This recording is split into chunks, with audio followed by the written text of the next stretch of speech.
الحمد لله رب العالمين والصلاة والسلام على سيد المرسلين محمد وآله وأصحابه أجمعين.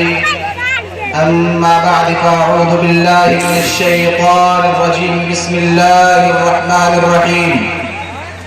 ولا تهنوا ولا تحزنوا وأنتم الأعلون إن كنتم مؤمنين.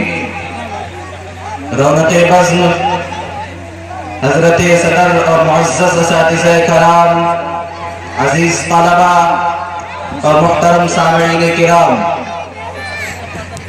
آج کے اس اجلاس عام میں میرا موضوع سخن ہے سرزمین ہندوستان کی آواز، اور وقت کا ایک اہم پکار ہے کہ ہندوستان کے مسلمانوں کا مستقبل روشن کیسے ہو. حاضر کے نوجوانوں، یہ تو ایک وقت کا پکار ہے، مگر میرا بھی آپ سے ایک سوال ہے، آخر یہ انقلاب کیسے آیا؟ ہندوستان کی دھرتی نے اس سوال کی جرأت کیسے کی؟ اسے بولنے کا موقع کیوں ملا؟ کیا ہندوستان کی سرزمین نے شاہان مغلیہ خلجی اور غوری کے 800 سالہ حکمرانی کو بھلا دیا؟ کیا اس بزم جنت نشان کو وہ دن یاد نہیں جب وہ انگریزی سامراج کے چنگل میں سسک رہی تھی، غلامی کے طوق اور ذلت کی زنجیر میں جگڑی ہوئی تھی، اس کی عظمت و تقدس کو پامال کیا جا رہا تھا، امن و امان کا خاتمہ ہو چکا تھا. اے سرزمین ہند، بتا تجھے کس نے آزاد کرایا؟ علم حریت کس نے بلند کیا؟ تحریک آزادی کے بانی شیخ الہند رحمۃ اللہ علیہ کون ہے؟ مجاہد آزادی مولانا ابوالکلام آزاد کون ہے؟ قائد آزادی مولانا محمد علی جوہر کون ہے؟ مولانا محمد علی جوہر، مولانا شوکت علی گوہر کون ہے؟ یہ سب کے سب کون ہیں؟ ہمارے ہی آباء و اجداد تو ہیں، ہمارے ہی اسلاف و اکابر تو ہیں، جنہوں نے ہندوستان کی ماضی حال استقبال کو سنوارا ہے. 100 بار سنوارا ہے ہم نے اس ملک کے گیسوے برہم کو، 100 بار سنوارا ہے ہم نے اس ملک کے گیسوے برہم کو. یہ اہل جنوب بتلائیں گے کیا ہم نے دیا ہے عالم کو؟ پھر بھی ہم سے یہ سوال کیا جاتا ہے کہ ہندوستان میں تمہارا مستقبل روشن کیسے ہو؟ دور حاضر کے نوجوانوں، سرزمین ہند کی پکار سنو. ہاں مجھے یاد ہے تمہارے ہی آباء و اجداد نے ہمیں عزت و حرمت کا تاج پہنایا ہے، تمہارے اسلاف و اکابر نے ہمیں لال قلعہ کی عظمت دی ہے، قطب مینار کی بلندی عطا کی ہے، تمہارے ہی شہنشاہوں نے ہماری سینہ گیٹی کو تاج محل جیسے حسن و جمال سے سنوارا ہے. لیکن تھے تو آبا ہی تمہارے تم کا ہو، تھے تو آبا ہی تمہارے تم کا ہو، ہاتھ پہ ہاتھ لے پردہ ہو، مگر تم میں اجرت و بطالت نہیں ہے. تم شاہ اسماعیل شہید کے لاڈلے ہو، مگر تم میں جذبہ اطاعت اور نبی سے عشق و محبت نہیں ہے. تم شیخ الہند میں فرزند ہو، مگر تم میں خلوص اللہیت کی فراوانی نہیں ہے. تم شاہ اسماعیل شہید کے لاڈلے ہو، مگر تم میں وہ جذبہ اطاعت اور نبی سے عشق و محبت نہیں ہے. تم شیخ الاسلام کے سپوت ہو، مگر تم میں خوف خدا اور دنیا سے بیزاری نہیں ہے. تم اقبال کے شیدائی ہو، مگر تم میں وہ فکر پرواز نہیں ہے. تم ابوالکلام آزاد کے نونہال ہو، مگر تم میں ایمان کی قابلیت نہیں ہے.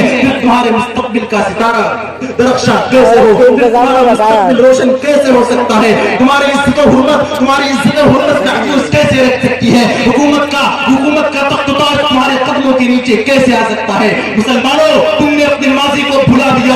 آقا توجہ سید الکونین صلی اللہ علیہ وسلم کے اسوہ حسنہ کو بالائے طاق رکھ دیا. فاروق اعظم اور خالد بن ولید کے طریقے کو چھوڑ دیا. صلاح الدین ایوبی اور ٹیپو سلطان کی للکار کو بھلا دیا. پھر تمہارے مستقبل کا ستارہ درخشاں کیسے ہو؟ نوجوانان اسلام، آپ اسلامی تاریخ کا مطالعہ کیجئے، اس کے اوراق کو کھول کر دیکھیے. وہ کون سی طاقت تھی جس نے صحرائے عرب میں ہلچل مچا دیا تھا؟ وہ کون سا اصول تھا جس نے ضلالت و جہالت اور شرک و کفر کے ہتھیاروں میں سعادت و ہدایت کا چراغ روشن کیا تھا؟ وہ کون سا نسخہ کیمیا تھا جس نے عرب کے پتھروں کو نجوم ہدایت بنا دیا؟ وہ کون سا نسخہ کیمیا تھا جس نے مٹھی پر مسلمانوں کو ہزاروں کو لاکھوں پر فتح نصرت عطا کیا تھا؟ جن کی صدائے تکبیر سے دشت و جبل بھی گونج اٹھے، جنہیں دیکھ کر صحرا اور جنگل کے درندوں نے راستہ چھوڑ دیا. وہ کون سی طاقت تھی جس نے مٹھی پر مسلمانوں کو ہزاروں کو لاکھوں پر فتح نصرت عطا کیا تھا؟ وہ صرف اور صرف اسلام پر چلنے کی طاقت تھی، قرآن کی طاقت تھی، رسول کی اطاعت اور فرما برداری کا کرشمہ تھا. آپ اسلام کے ابتدائی زمانے کو دیکھیں، ایک طرف مشرکین مکہ سے لڑائیاں، منافقین مدینہ کی ریشہ جوانیاں تھی، تو دوسری طرف یہود و نصارہ کی خفیہ سرگرمیاں اور قیصر و کسریٰ کی دھمکیاں مل رہی تھی. اس کے باوجود صحابہ کرام آگے دیے, یہود و نصارہ کو ذلیل و خوار اور مشرکین مکہ کو ہزیمت سے دوچار کیا, اور حق نصرت کا علم لہراتے ہوئے افریقہ کے بیابانوں اور اندلس کے پہاڑوں تک پہنچ گئے. ان کے بارے میں اقبال مرحوم نے کہا, دو نیم ان کی ٹھوکر سے صحرا اتریا, دو نیم ان کی ٹھوکر سے صحرا اتریا, سمٹ کر پہاڑ ان کی ہیبت سرائی. یہ غازی یہ تیرے پرسرار بندے, یہ غازی یہ تیرے پرسرار بندے, جنہیں تو نے بخشا ہے ذوق خدائی. اور ایک دوسری جگہ, وہ معزز تھے زمانے میں مسلمان ہو کر, وہ معزز تھے زمانے میں مسلمان ہو کر, اور تم ہار ہوئے تاریخ قرآن ہو کر. آج ہم ایسی قساوت قلبی کا شکار ہو چکے ہیں, شاعر اسلام کے جنازے ہماری نگاہوں کے سامنے نکالے جا رہے ہیں. اسلام پر بدگما داغ لگا دینے والے خرافات ہماری دہلیزوں سے نکل کر منظر عام پر آ رہی ہیں. جن خانقاہوں, مدارس اور مساجد و مکاتب کی تعمیر کے لیے ہمارے اسلام نے قربانیاں دی تھی, آج ہم کی بے حرمتی کے خلاف زبان و قلم سے بھی جہاد نہیں کرتے, ہماری کانوں پر چھو تک نہیں رہتی. پھر ہمارے مستقبل کا ستارہ درخشاں کیسے ہو؟ غور کرو, فکر کرو. اے لا الہ کے وارث باقی نہیں ہے تجھ میں, اے لا الہ کے وارث باقی نہیں ہے تجھ میں. گفتار دل برانا, کردار قاہرانہ, تیری نگاہ سے دل سینوں میں کانپتے تھے, کھویا گیا ہے تیرا جس پہ قلم دھرانا. ملت اسلامیہ کے پاسبانوں, آج ضرورت اس بات کی ہے کہ ہم قدم قدم سے قدم ملا کر چلیں, اور آپسی بھائی چارگی کے ساتھ رسول اکرم صلی اللہ علیہ وسلم کی سیرت کو مد نظر رکھتے ہوئے ہم زندگی گزارنے کا ایک نیا ڈھنگ شروع کریں, ایک نیا طریقہ شروع کریں. انشاءاللہ ہمارا زوال و عروج اقتدار سے بدل جائے گا, دنیا ہمارے آج بھی قدم چوم سکتی ہے.